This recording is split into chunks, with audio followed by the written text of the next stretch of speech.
Hey, everybody, welcome back to the season. New faces, familiar faces, but more importantly, you all are here. This is your girl, your friend, your cousin, your homegirl, your soror, Camille Essig. I'm the host of the Speaker Podcast. This is the podcast where innovators and creators connect. I definitely need you all to hit that notification bell and subscribe. But more importantly, be sure to follow these gentlemen here. I am welcoming back, and this is a double feature episode. So I'm so excited to have Sealz the man back here on the show, and my brother Evan Brown, also known as Coach Ev. Gentlemen, welcome back. What up? Welcome back. We back here. Yes. How have you all been? Just to catch up, what's been going on? Life. Life has been happening. That's what it is. It was a great summer. Summer wrapping up, and life is just doing its thing. But we live to see another day. Awesome. Sealz? Yeah, like my brother said, life is life, and so just trying to roll with the punches, but try to maximize each and every day, be intentional. Like you said, summer is ending, so now it's time to transition to another season, and another season of being creative. So glad to be here again. Yeah. Oh, so we're just gonna glaze over the fact that you hit another milestone on YouTube. Like we're just not gonna talk about that. Like, yeah, man. No. Is it like a commas involved now? From my understanding. I don't talk about myself, but yeah, I just crossed. What was it? 100,000. So thank you, appreciate you. Make a church. That's a city. That's a big city. We're gonna celebrate that. Yeah, you need a Carter or something. Nah, I appreciate it. I'm almost about it. That's dope. Yeah. 1,000 plus. I get that a lot. People are like, yo, you need to sell it. I'm just like, but I'm thankful. I truly am. It's just I don't know how to express it, but yeah, I feel like when you're doing your calling, whatever the Lord laid on your heart and your spirit, and you just stick with it, and it makes an impact. It makes a positive impact on people. God's gonna bless you. He's gonna increase your blessings tenfold. So I just been just trying to create positive energy out there, and it's things happen. So He's so humble. And Evan, you just did a children's book. Oh, right? Yeah. You did. Yeah, Rich Kids. Baby, yes. Whoa, we gotta talk, man. I didn't know you was doing that. Yeah, he's doing that. See, I told you two need to be friends.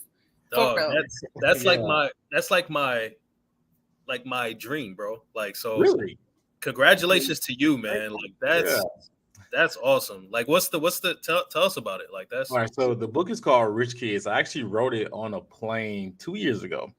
Headed to New York for a week of church, and I got this idea. I've been writing for a while. I've got a couple books and stuff out, but I was like, you know what? Let me just write something for my nephew, because what happened was my nephew, his mom took me to the airport, and he was reading the book, and the book had a kid that did not look like him, and I was like, there's no reason that this black kid with this curly hair should be reading a book with this kid on the front of it that doesn't look like him. And honestly, did a little research, realized it's not a lot of black men are writing children's book. Boom, children's book is here. So, congrats, bro. That's good. Yo, we are great uncles. I can see it already because I started my YouTube channel for my two young nieces. Wow. I literally started just to talk about us understanding men. Mm-hmm. Now look, he cracks the code for real, and I'll be like, say what? Yeah.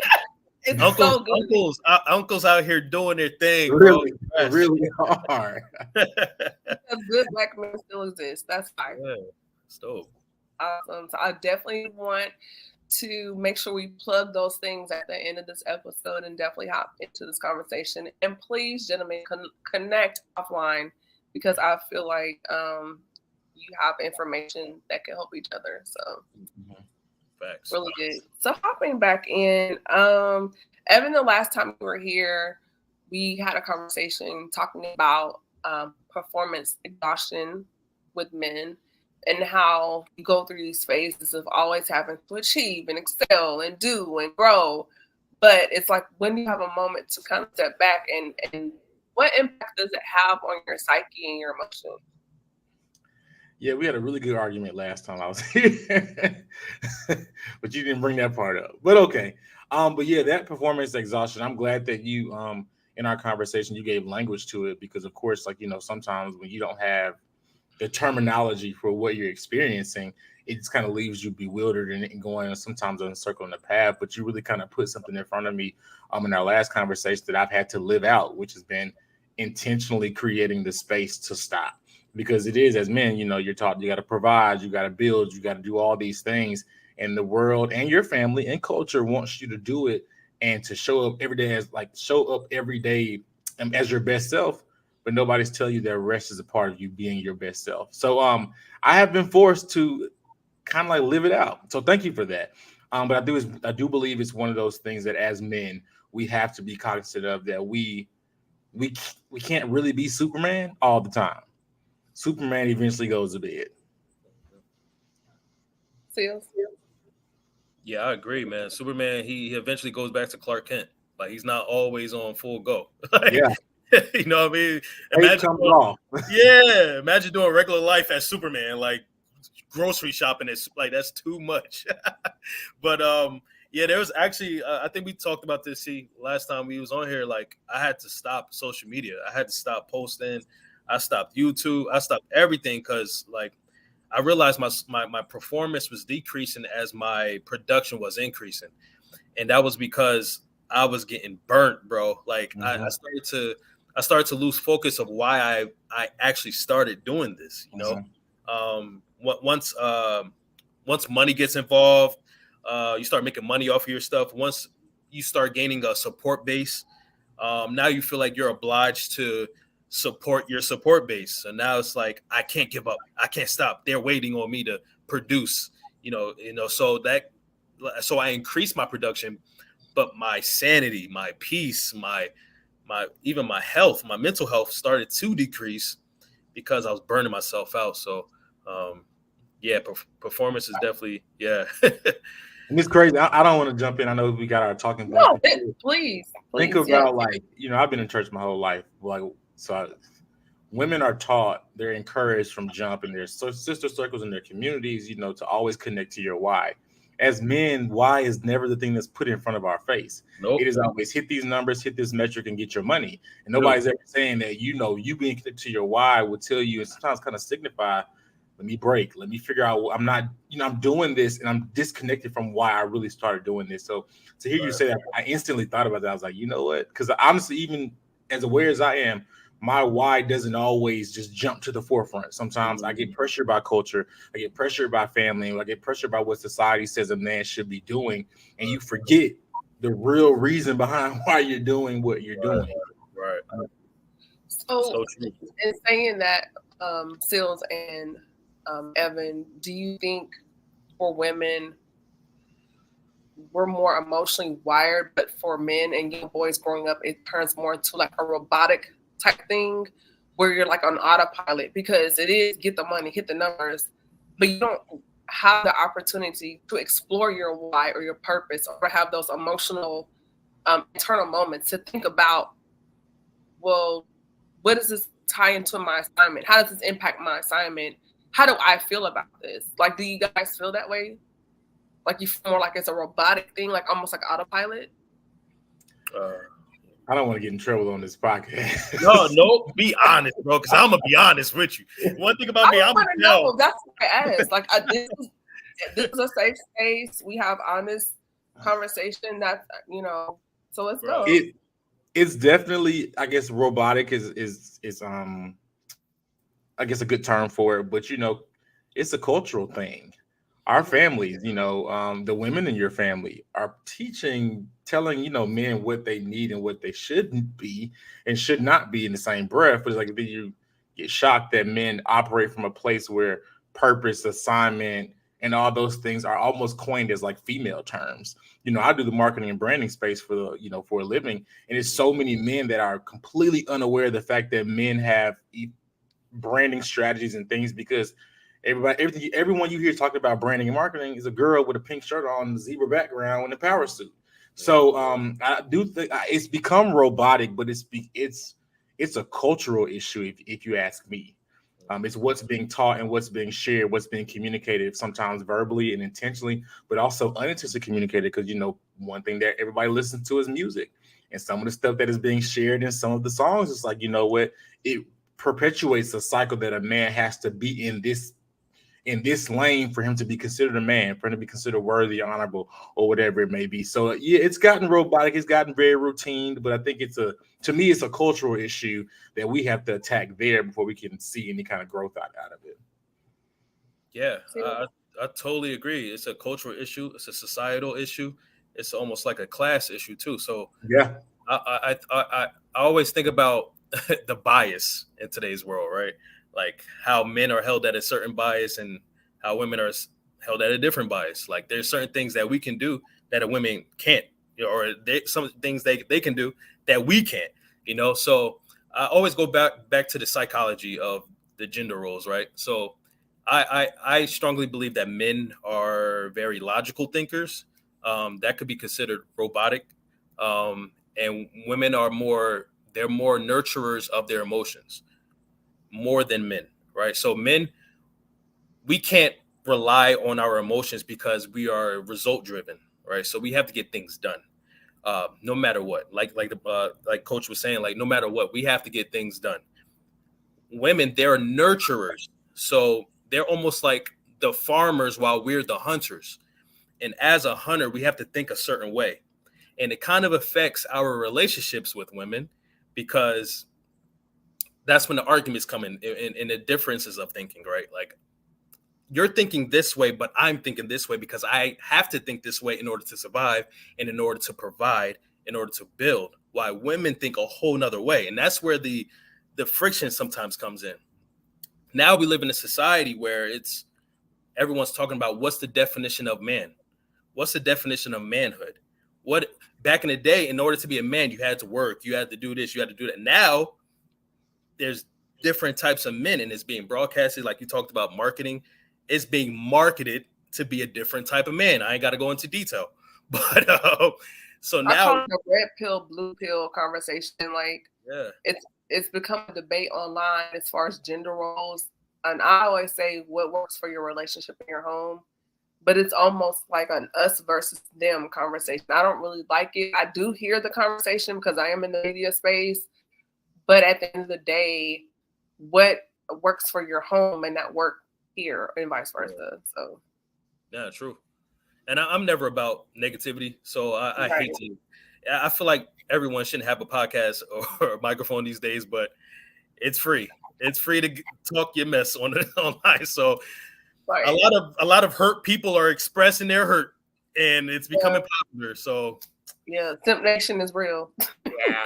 So what can you do? But and I also like to think about how, like you said, you have to do what's best for your relationship and for your family and for your home. One thing I always tell women is that don't be afraid to congratulate or give a pat on the back for things your man does that he's supposed to do, right? Because we feel like we're doing the things we do in the household, in the family, in the society because we have to do it as a man. And I always, tell women like we don't need thanks because that is a responsibility for us. But it is awesome to get thanked for because we barely get thanked for anything. We barely get complimented for anything. So I always say it's always a plus to big up your guy, big up your man for the things he's supposed to do, but doesn't have to do, So that's another thing about manhood and the differences and all that. Evan's like, yeah. Yeah. Wholeheartedly, I am a different person when I'm constantly affirmed. Yeah. I can see it. I can see it. Yeah. There's a lady I used to work with the job that I just quit. She would call me, "Good morning, snack." She was older lady, call me a snack. And you know what? She said it one day. Auntie, we're calling you snack. Yes. That was your nickname, snack. No, seriously. And you know what? The first time it was funny. The second time it was funny. The third time, I'm like, for real. She called you snack. Yes, every morning. Good morning, snack. Oh, like But you know what's crazy? As yes, it's a violation of HR, and yes, I could sue APS if I needed to. But I will tell you this: But you know, that she didn't mean it like that. I mean, or she really calling you like you said. He said, what, so what it did for me, I'll talk about what it did for me. It kind of put a different pep in my step in the morning. It kind of put I found myself starting to go from like, let me just throw this on to like, okay, let me go. You know, it really, I noticed a very small incremental changes, and I could automatically direct it back to this woman affirms me every morning. And she may be flirting, but it's affirmation. Yeah. It is somebody that I'm not. Shirt that says, but I'm a meal. That's what you said. I probably should, you know, but so I can totally understand and agree that men do need to be told thank you. We do need to be supported, but that affirmation does really, really, really change a man, even if it's something small, even if it's something funny. But the consistency of that really will kind of shift what a person does on either end, whether male to female, female to male. Yeah, that's really good. I guess going deeper into this question, as far as when you're feeling exhausted, what does recharge look like for both of you? You can go, Cook.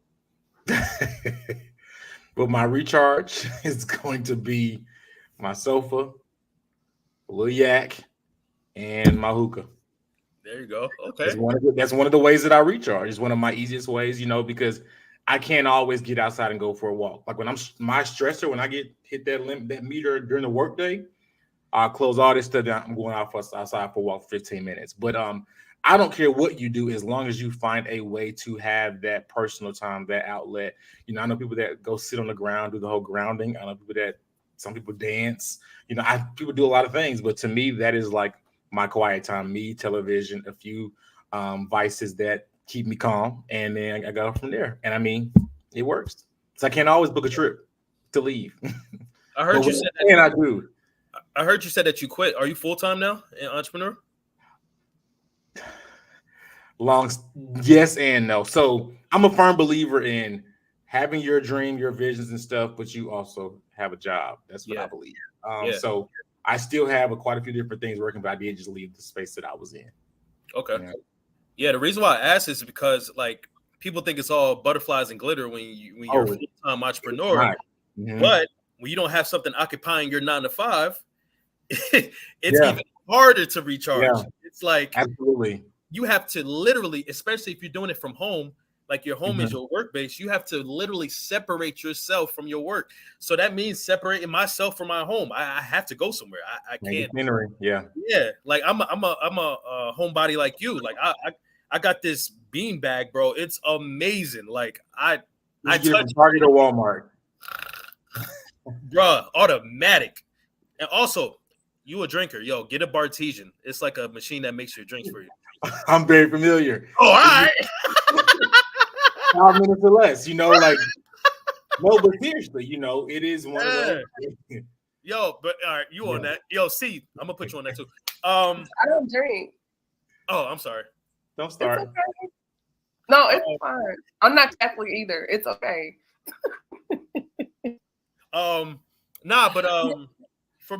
For me, recharging is just like I said, separating myself and doing the things that makes me happy, right? Because doing the things we do, creating content and being an entrepreneur, it's a calling, it's a passion, but it does not always make you happy.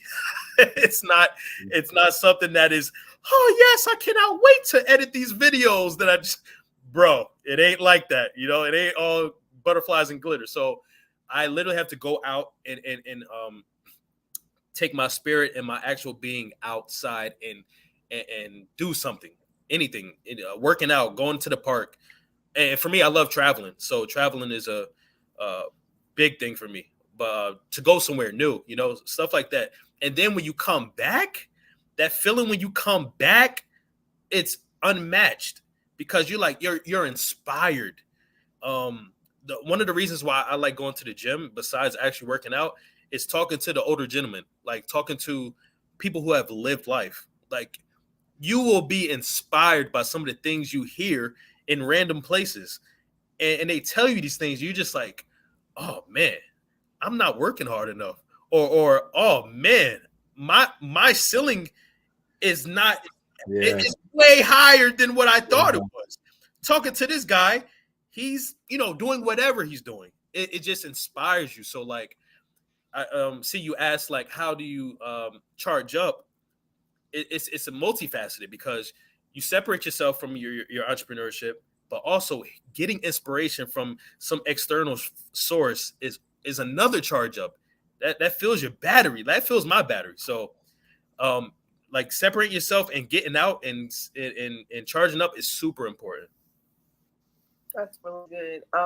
I really wanted you all to definitely take the floor on this, just because I feel like men, particularly Black men, don't have enough space in the digital realm to share and really kind of vent their thoughts and feelings. And so that's why when y'all are talking, it's not that I don't have anything to say, but I really don't want to interrupt your flow of thought, and just connect and share these conversations, just because I feel like men need to hear these conversations. I'm not a man. I'm here to really kind of just facilitate the space while you all go forth in the conversation. So I really appreciate both of you all for being transparent in that. Sealz, you said something and it triggered a thought for me when you talked about shutting down social media. And I was sharing with Evan before we went on air, as far as after the last season, I took a hiatus. Right now, like, my websites are not even back.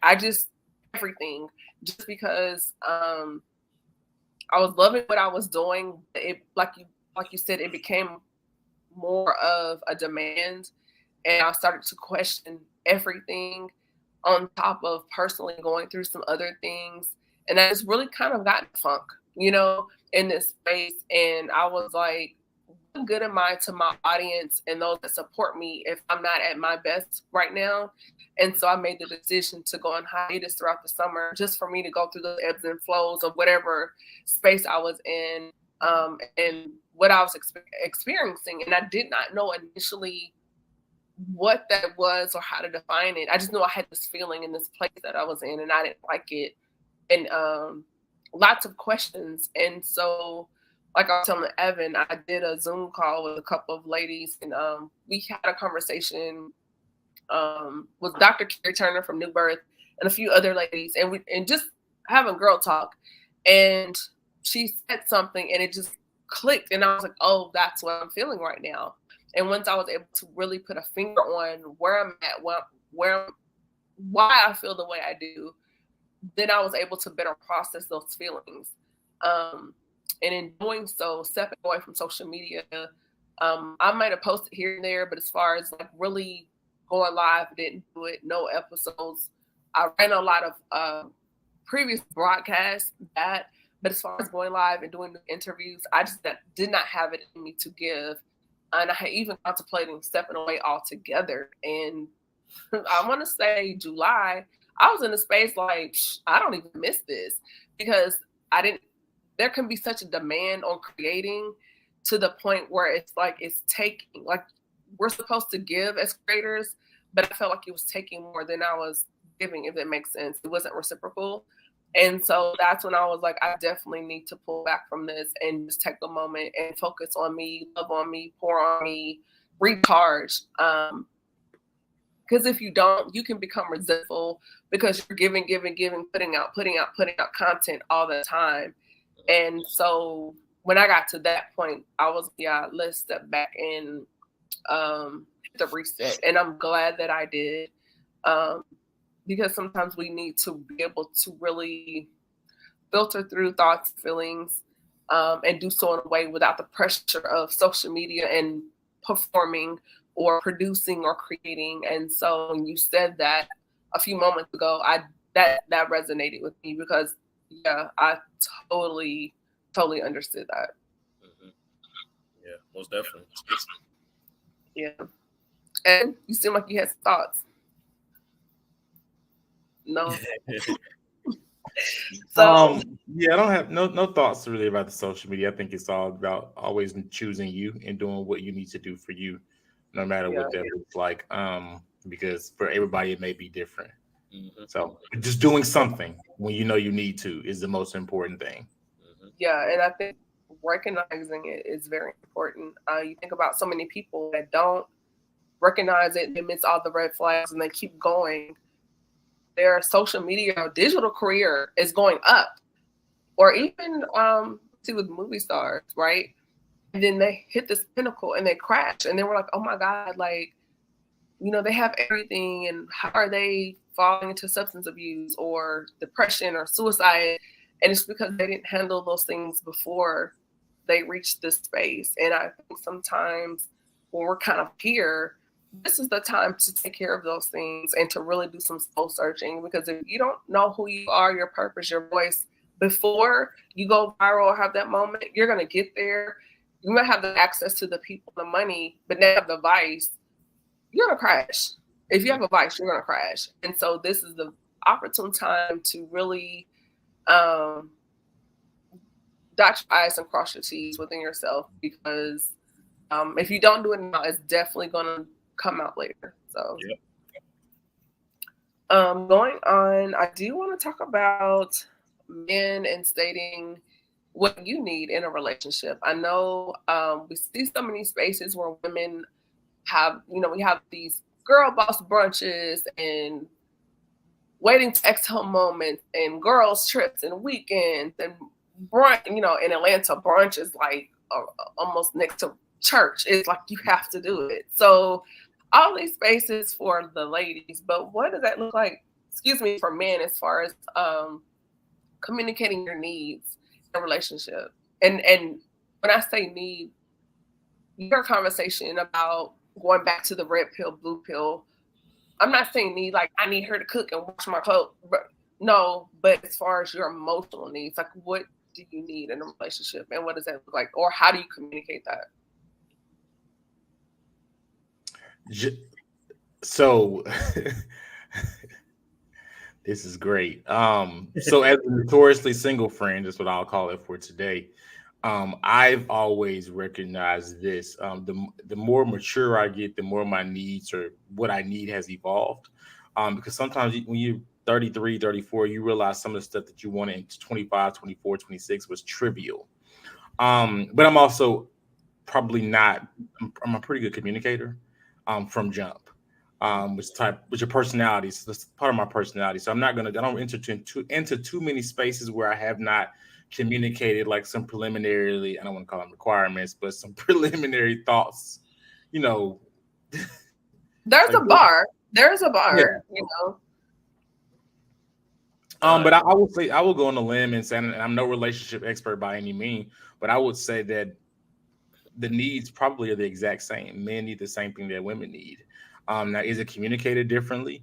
Yes, because it probably has to be asked and pulled out in certain parameters and certain spaces, especially within inside of men, because most men are not taught early on, and sometimes their home structures and their cultural circles to communicate how they feel.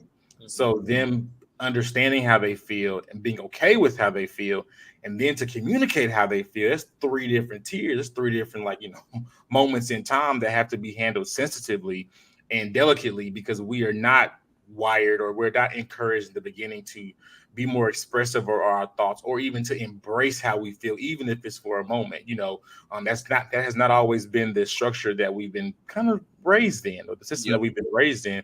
And that's primarily because that's not the system that our parents were raised in. So they taught us what they did because honestly, what they did worked for them for the time that they were in. However, we're in a different day and age, different society, different culture. I think people now need to be more aware and okay with their emotions at this point in time, because there's so many things that could happen because of your emotions that you need to be aware of all of the cards in your hand. I hope that makes sense. No, that makes total sense. Yeah, that's good. Sealz? Yeah, for me, like I just feel like this should probably go across all bases, but like you need a best friend. I need a best friend, like in my girlfriend, like I and eventually my wife. I see a lot of relationships where they're built off of attraction.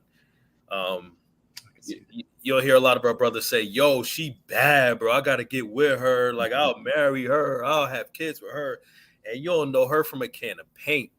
Like you don't know how her personality mixes with yours. You don't even know if she like your type. You don't even know if you like her type. But to have a best friend in a woman is like the best feeling ever. Like when things aren't going well, you can always depend on your friendship before anything. You could depend on you know that she's your rock and you're her rock. Before y'all got into this love thing, y'all were best friends. Y'all know each other. Y'all know how each other work. So y'all have a foundation. I hate to see I hate to see a lot of these relationships because you can tell it's based off of pure lust. Like, and most of the time they don't even last. Like, look at all these divorces nowadays. Like, it's like a trend now. Like every week it's a new divorce. It's like, yo, what is going on? It's crazy. So, like, for me, like the biggest thing for me is we have to be friends. Like, we have to be friends. Like, that's it for me. Like, yeah, I think that's good. That's important. Always be even before getting to the relationship part, just as a person, I need to see you in different seasons or cycles of life. Like, do you have seasonal depression in the holidays, because you miss your grandma? How do you handle that? Or do you have anger management? Like, if you're upset, are you punching holes in the wall? Or do you close the blinds and you don't shower for a couple of days? Like, I need to see how you're handling disappointment or sadness, or how are you handling springtime? Because now it's sundress season. Like, how are you acting, sir? If we're out, are you like, yeah, babe? And I'm like, hello, because your attention, Evan, you live in BBO headquarters. You know what I'm saying? So it's where you at? Where you at? Atlanta. Woo! Say no more. I'm just being honest. Like, I need to know these things. And so your definition of relationship, because people feel like, oh, well, we're together, but then they have openness in their relationship. I'm not with that. Are you with, like, you have to have these conversations, just to see, are they someone of integrity, just in their day to day, like if you go to the store and she brings you up for $5 and it's really $8, are you going to speak up? Like, I need to see, are you a man of integrity? I need to see how you're moving every day, because if you're doing this on the little things, what would you do in a big situation? So that's important. Friendship, personality traits, handling appointment, how do you handle success? Do you, I don't know, you forget your friends after you make it, or do you talk down to the server at a restaurant? I need to see you in different facets, in different layers, in different situations, environments. I did a post on social media back in the spring, and the whole point was on respect, right? So I was out with a group of ladies. One of the ladies, she does these lost girl brunches, whatever, and we were getting things for an event, and I was with them, but there was someone between us, and so I was observing how she was treating the cashier. And so she was talking crazy to the cashier. The cashier was an older woman, could have been any of our mothers or of our grandmother. And I just watched this girl disrespect her. And you could tell the lady had a long day, had a lot going on. And so she was still polite to this event host. And I'm thinking, like, here you are hosting this empowerment girl boss brunch, encouraging women, but yet in your day to day, because she's serving you, you treat this lady like trash. And I thought to myself, I would never support any other thing that she hosted, podcast, book, brunch, just because the hypocrisy. Like, you put this face on, like you love God, you're encouraging, whatever. But throughout that day, I watched her mistreat people, and it wasn't a one-time deal. But she didn't realize I saw her just because in the line there was someone between us. She didn't even realize I was there. And so later on, girl, and went back to the empowerment conversation. And in my mind, I'm like, girl, and so in that, even with females I'm cool with, so taking that and then putting that in a relationship or interaction with men, I observe a lot. And so if I see these things and now you're like, well, Cam, she kind of cute. I'm gonna see what's up. Bye bye. Cause no, your character, titles, money, brands, connections, I don't care. Your character is trash and I want no part of it. Yeah, it's facts. And Evan, you touched on this real quick too. You said as you get older, your needs change, right? So, yeah. Like for me, I'm in that time of my life where I'm like, I'm being 100% honest. I'm not trying to sugarcoat nothing.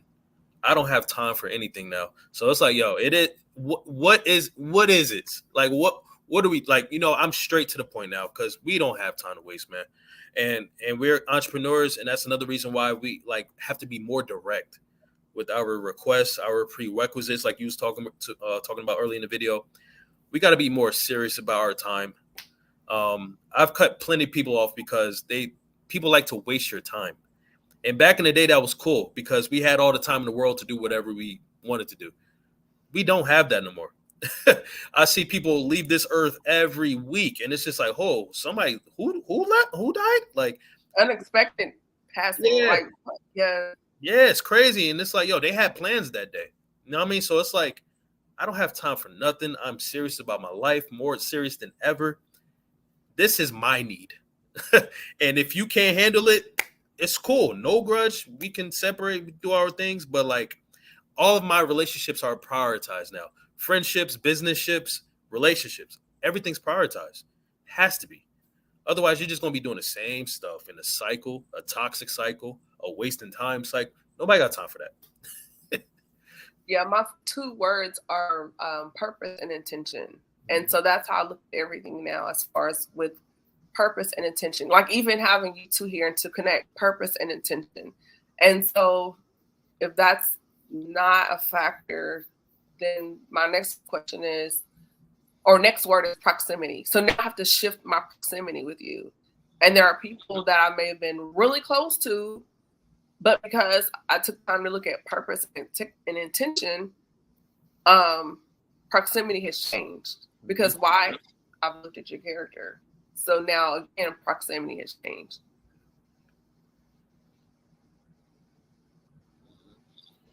Yeah. Evan, you're in deep thought, bro. Oh no, I'm not. I was agreeing. Yeah, because your face, you were just like, yeah. Yeah, I'm sorry. I was connecting to. Yeah, I agree. He was like, "Is it my turn?" No, it's all good. But definitely, I'm really enjoying this conversation. Oh, hold on before you go any further, because you made a statement when you were going through your list of things. You said if you're at the grocery store and your tab is $5, $8, or whatever, is that really a reason you wouldn't date somebody? Because I'm a firm believer in scan one, bag one. Oh, I gotta hear this. So that's stealing, right? Huh? You said what? Isn't that stealing? You scan one, bag one. Who inflation price sets? Is that really? You want to really dive into it? And I don't do well in orange. Because if we want to say who stole, like the stealing happens before it hits the shelf. To be honest, with the pricing gaps, with the cost of goods, with the dates and stuff, even with the preservatives that are put inside of the stuff that we're eating, that is where the stealing is happening. Just something for you to consider. I just made all this deep. This right here is getting on my nerves. You know, I never got past. I said, no, not the grocery store, not the first cookout. I said, oh no. Oh my gosh, yo. Oh my gosh. I'm not going to jail as an accessory. You want to keep watching your discount, man. God, I'm sorry. The coupon king, you can do that. No, sir. No, sir. out of all that, that was the only thing that stuck. He held on to that too. Like, hold on. He's like, I'm gonna go back to that point. I just made an eloquent. You did, but I'll even say this. You did, and it was a great point. But when you mentioned even like some of the events and some of the circles, I really wish women would kind of just accept the fact that men are not thinking about things at that depth most of the time until they're at a certain point. So unintentionally, is it fair to have certain levels of expectation, knowing that the mindset has not matured to the place or space of what you want?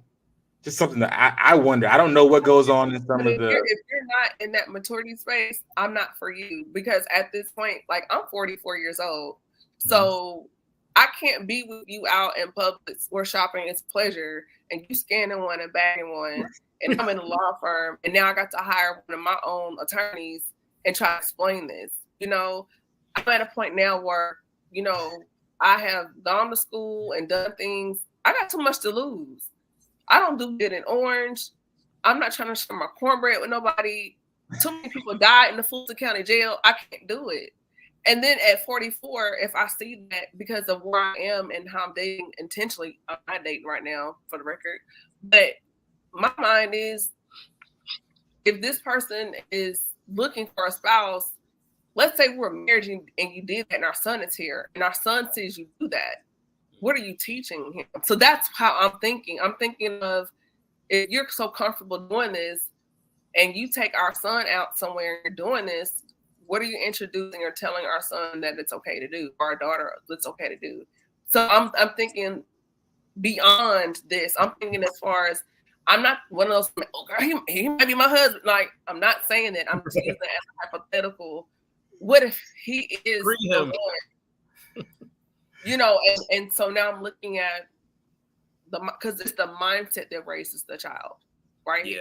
I don't care how snatched she is, how bad she is. It's her mindset that's going to raise your child. We see that all the time on social media, where these beautiful people, but as parents, they're trash, and they should have never brought a human being into this world, because their mind is so warped on what they're doing with their kids, Or like you said before, you're with this person, it's a lustful situation, it's not love, but then they're fighting over child support where they're demanding $80,000 a month in child support. Crazy, so we see this. So it's, yes, I do. I had this conversation with somebody earlier, and they berated me about it because they were asking me, we were out somewhere, and they asked me, what did I want in a husband? And so I ran down some of my things, and I said to her, I still want to be attracted to him. Like, I gotta want you to touch me. I don't care about care. There has to be that physical connection as well, on top of the character, on top of the integrity, and those things as a combination. And something you said, Evan, you made the comment about, as you get older, your needs evolve. And that's true, because what I thought I wanted at 25 or 30, even at 35, now at 44, I'm looking at some things differently now as far as the man, because it's like the stuff can go away.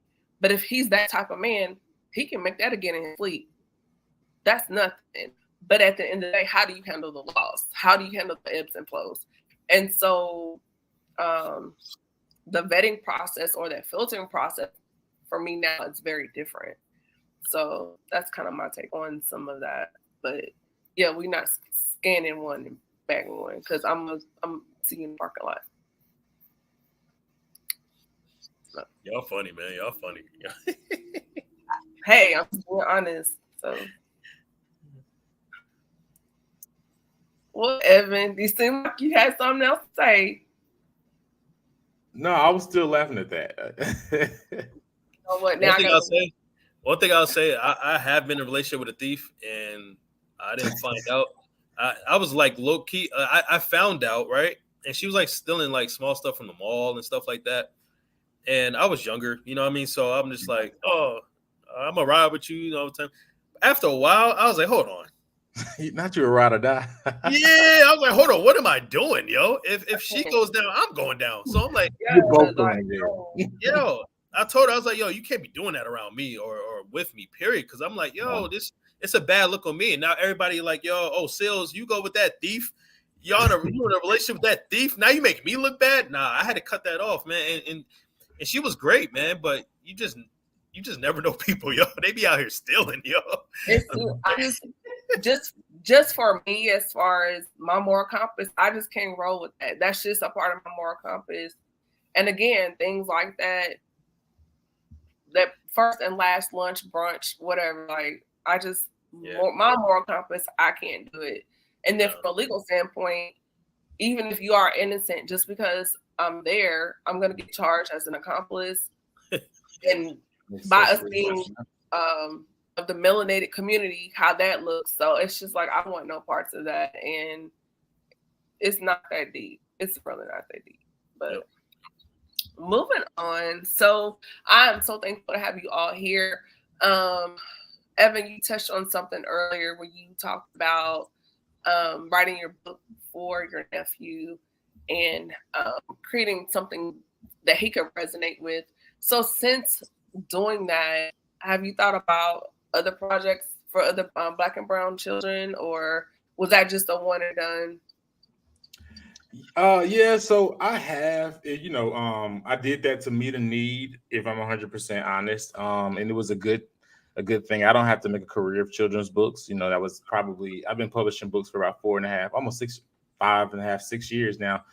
Children's books are often the hardest to put together because, of course, they're for children and different things of that nature. But that did give leeway to me creating this program called Entrepreneurs in the Making, where I teach Black and brown kids at Title I schools, like foundational principles of entrepreneurship, because there are quite a few school districts in this country that do not offer entrepreneurship tracks.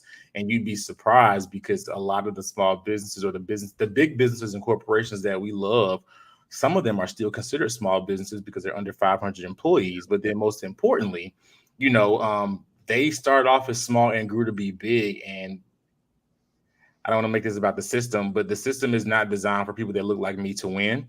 But the only way the system is going to be rerouted and broken down and rebuilt is that if people get the information they need early. A lot of the stuff that we're getting at 33, 34, 38, would have been monumental at 21.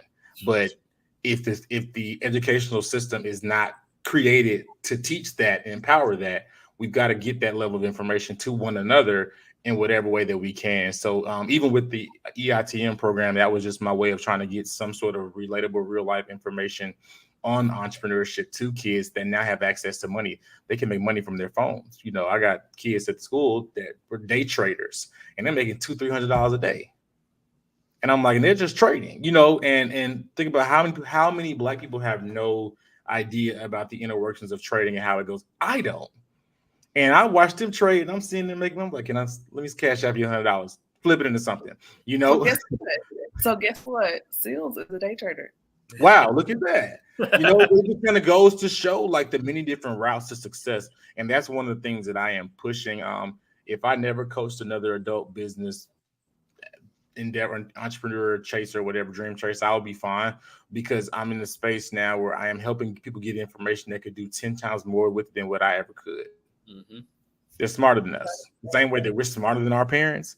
Their generation that's come behind us, they are smarter than us in some ways. Yeah. Not every way, but in some ways they're more, they can sit down and they can retain information on the computer screen. And I've watched kids teach themselves how to code. And coding is still going to be a 6-figure salary, and depending on what industry you end up in, no degree needed. So to say that book opened the door for me to start to think of, not trying to be funny, other ways that I could diversify my financial portfolio. Because, as a small business coach, everybody is branding and marketing, blah, blah, blah, blah, blah, no credentials, no experience, none of that kind of stuff like that. But not everybody's saying I developed a program to teach kids that look like me in Title I schools, niche specific, how to build businesses and how to start entrepreneur endeavors, and also how to identify what skills inside of them are monetizable. Because and I have a philosophy about this. Everybody wants to be a brand. Everybody's so focused on their brand. And then respectfully, all of us are not brands. And then, or some of you all can still be brands, but if we start to flip the switch and start to view ourselves as businesses, it changes the way we handle stuff. We're so focused on being a brand. I'm a brand. This is bad for my brand. You're not.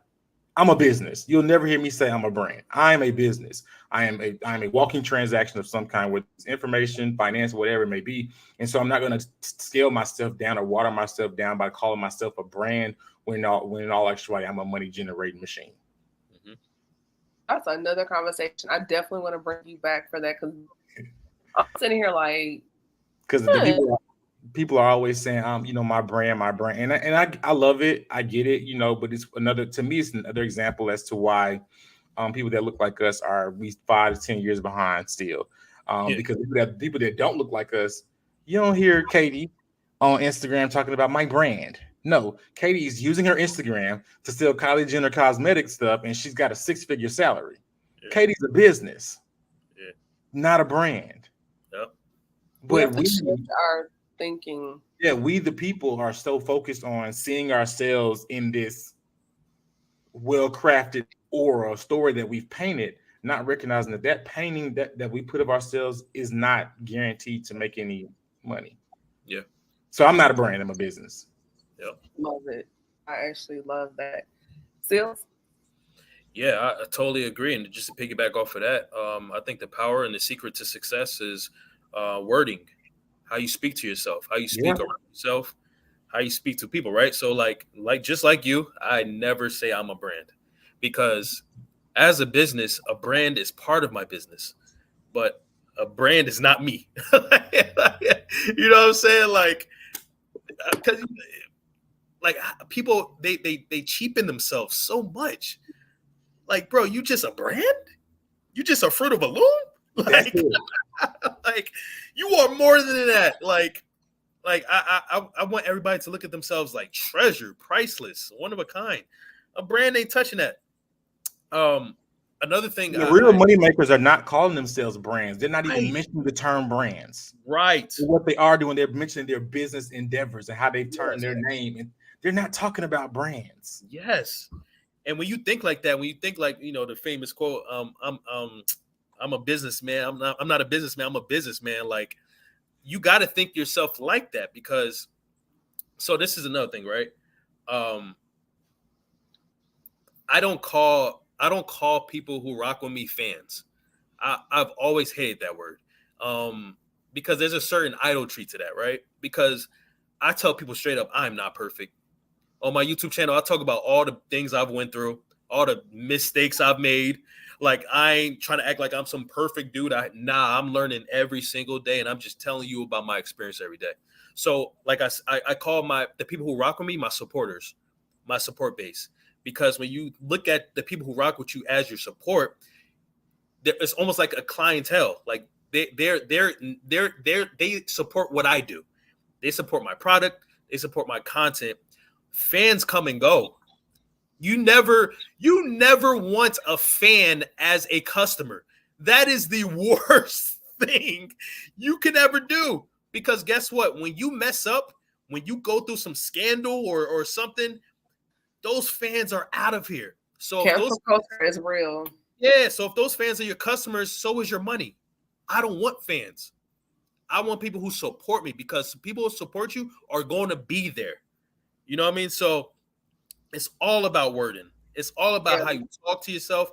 Another thing with me, I talk to myself all the time. Call me crazy. I talk to myself in the shower. When I'm walking, I talk to myself.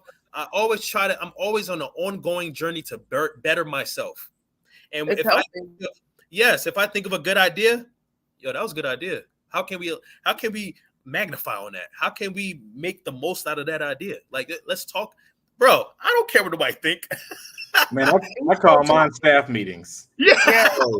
But also talking how many times I arrived at an epiphany, or I got a revelation or something by talking it out. Yeah, write it down, talk it out.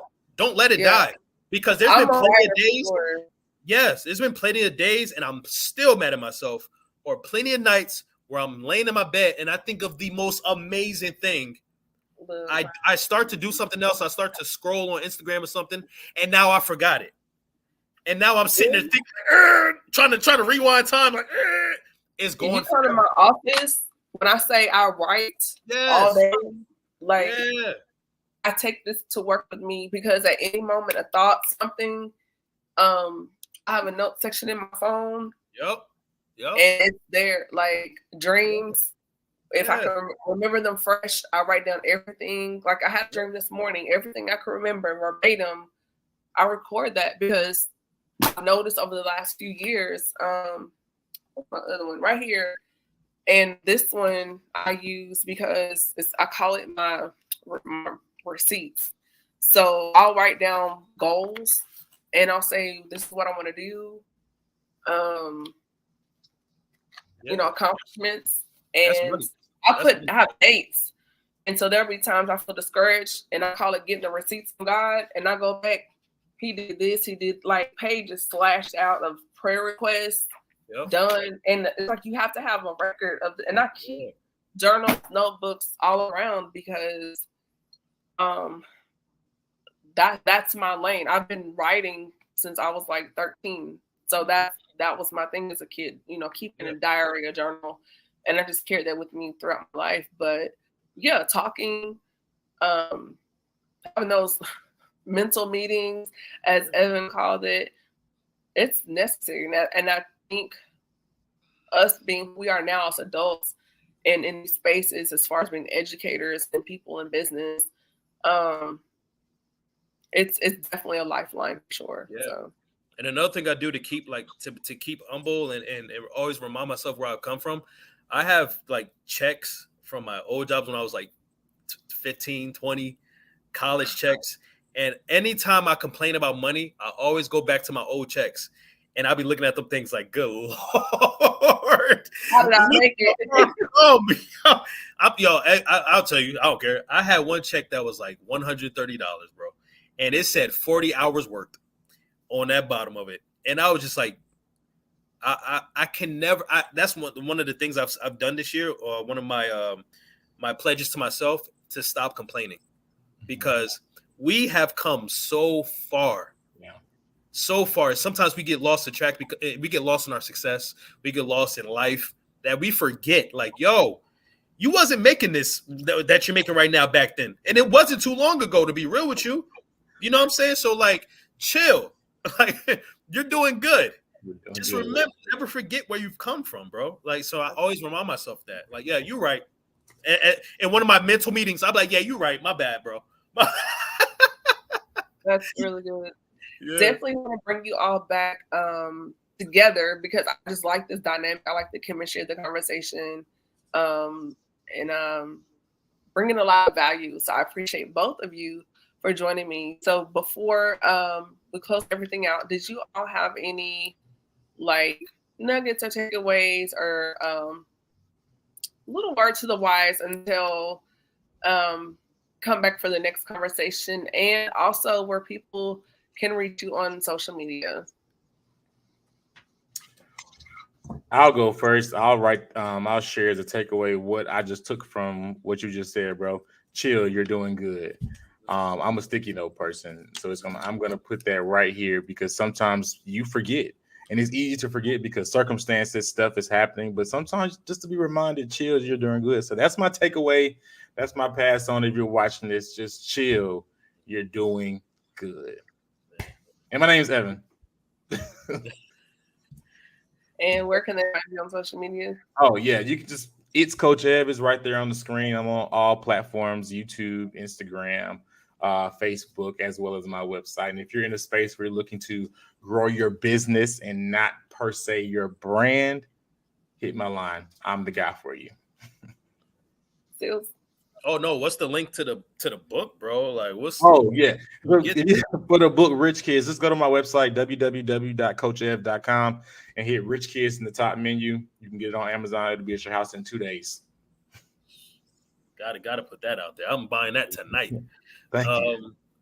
I should have worn my your shirt. See, my bad. I totally forgot about that. My name is Sealz. My takeaway tonight was this. collaboration, like, Yeah.